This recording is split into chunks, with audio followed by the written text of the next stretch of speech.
ఇప్పుడు ఇష్టపడి పనిచేయడం గురించి మీరు చెప్పిన కొన్ని aspects, physically also sometimes you strain. బ్రూస్లీకి 8 గంటలు ఒక కరాటే ప్రాక్టీస్ చేసినప్పుడు, లేకపోతే రామ్ గోపాల్ వర్మ గారు వీరప్పన్ కోసం అడవుల్లో ఆ గతుకులు అదే చెట్ల మధ్య ముళ్ళు గుచ్చుకుంటూ నడుచుకుంటూ వెళ్తున్నప్పుడు మిమ్మల్ని డ్రైవ్ చేసే విషయం ఏంటి? ఆ మూమెంటా, లేకపోతే వచ్చే ఫలితమా, లేకపోతే the clarity of the end result? I enjoy the moment. That is the reason I'm saying result నాకు అసలు ఎఫెక్ట్ చేయదు ఇప్పుడు. ఎందుకంటే అంటే ఇప్పుడు ఒక 6 months what ever time, 6 months or 1 year or 3 months or whatever, I enjoy each and every moment. I look forward to waking up in the morning. I look forward to go to Yellapura forest to hunt for a location, whatever. So continuously మీరు వచ్చే moment కోసం ఒక passion తోటి ఎదురు చూస్తున్నప్పుడు, ఆ మూమెంట్ని మీరు saver చేస్తున్నప్పుడు కష్టం అనేది it doesn't have to have any meaning. So బయట పరిస్థితులు మీరు ఎలాగో కంట్రోల్ చేసి ఉంటారు లైఫ్. ఇప్పుడు చాలాసార్లు మీరు అంటారు, నాకు తెలిసిన ఒక డైరెక్టరు, ఇట్స్ ఒక సినిమా ఏదో అది రిలీజ్ అయ్యి ఫ్లాప్ అయింది. I don't care, it's my baby, I work so hard to create that, how can I abandon? అంటే నవమాసాలు కన్న పిల్లోళ్ళగా మాట్లాడుతున్నాడు సినిమా గురించి. అంటే అప్పుడు నేను ఏ చెప్పినంటే అడిగి, ఫస్ట్ ఆఫ్ ఆల్ ఏంటి నువ్వు కష్టపడింది, నీది ఒక ఐడియా ఇచ్చావు. ఆడెవడో లైట్ బాయ్ లైట్ మోసాడు, ఇంకోటి ఎవడో ట్రాక్ పెట్టాడు, ఇంకోటి ఎవడో మేకప్, వీళ్ళు చేసారు కష్టం. నువ్వు కేవలం నీ ఐడియాలు ఇచ్చి, నీ ఐడియాలని వాళ్ళు నమ్మి నీ విజన్ కోసం పనిచేసి సినిమా తీస్తే నువ్వు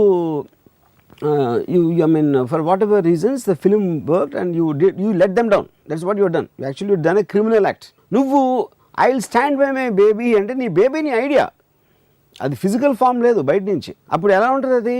నీ ఐడియా, నా ఐడియాలు నాకు ఇంకా ఇష్టం అని చెప్పినట్టు ఉంది. అది నేను జోక్ చెప్పి నువ్వు నవ్విన అబ్బాయి నువ్వెవడవే, నాకు నవ్వు వచ్చింది అని చెప్పినట్టు. అది you are not realising it. ఎందుకంటే నువ్వు మైండ్లో ఫిక్స్ అయిపోతున్నావు. అది హార్డ్ వర్క్ పొద్దున్న లెగిసిన తర్వాత, ఇప్పుడు ఒక సినిమా వచ్చేసి అక్కడ షార్ట్ బెటరా, లేకపోతే ఇది పెట్టు, ఇలా మేకప్ వేయి, లేకపోతే ఇలా సీన్ ఉంది అని చెప్పిన కష్టానికి ఒక రోడ్డు మీద ఒక ముసలాయన బండి తీసుకుని వెళ్తున్నాడు చెమటలు కాచుకుంటా. ఈ మీరు ఎలా కంపేర్ చేస్తారు రెండింటికి? అసలు ఆబ్వియస్లీ ఫిజికల్ ఎసర్షన్ వేరు, మెంటల్ ఎఫర్ట్ అనేది ఎఫర్ట్ ఉండదు. మెంటల్ అనేది డెసిషన్ ఉంటుంది. ఇప్పుడు చాలా మీరు టైప్ చేసుకుని మైండ్ గిర్రని తిరుగుతూ ఉంటుంది కాబట్టి మీకు ఎఫర్ట్ అనిపించదు. చాలా మందికి ఎఫర్ట్ అనిపిస్తుంది. వాళ్ళు ఆలోచించరు అంటున్నా, ఎఫర్ట్ కాదు అది, ఆలోచించి. చాలా మంది వరి అవుతారు. సప్న వరికి ఆలోచనకి తేడా ఉంటుంది. That is effort. వరి ఏంటంటే సర్కిల్స్ వెళ్తుంది. అది హరి అది వరి. నన్ను ఎవరిని చంపిస్తే కానీ ఓహో అవుతుందా, నేను చేయగలుగుతానా, చేయలేను, నా పక్కన బాడీ గార్డ్ పెడితే అవుతుందా, ఇది అవ్వచ్చు, ఇది అవ్వకపోవచ్చు. ఈ ఆప్షన్స్ అన్నీ మీరు వేసుకుని ఒక డెసిషన్ తీసుకుంటారు అంతే.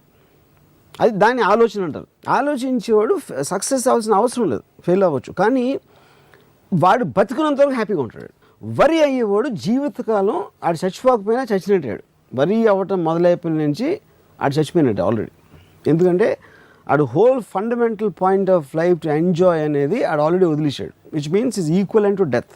ఆడు మైండ్ ఆల్రెడీ చచ్చిపోయింది, ఆడు బాడీ అలా జాంబీ లాగా తిరుగుతూ అది ఒకరోజు చచ్చిపోతుంది అంతే. సో మీరు చెప్పేది ఏంటంటే అది చారు కాదు సాంబార్, హార్డ్ వర్క్ కాదు అని పేరు మార్చమన్నారు. ఒకటి దాని అప్రోచ్ పేరు అది హార్డ్ వర్క్ అనే డెఫినేషన్లో చెప్తున్నాను.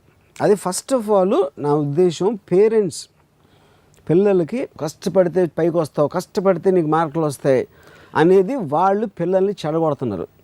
That's what my fundamental problem is. అక్కడి నుంచే ఒక విక్టిమ్ కాన్షియస్నెస్లో వాళ్ళు ఏం చేసినా వాళ్ళు ఎంజాయ్ చేస్తా చెయ్యాలి అనే ఒక థెరపీ అనేది పేరెంట్స్ నుంచి టీచర్స్ దగ్గర నుంచి వస్తుంది. హార్డ్ వర్క్ అనే కాన్సెప్ట్ అనేది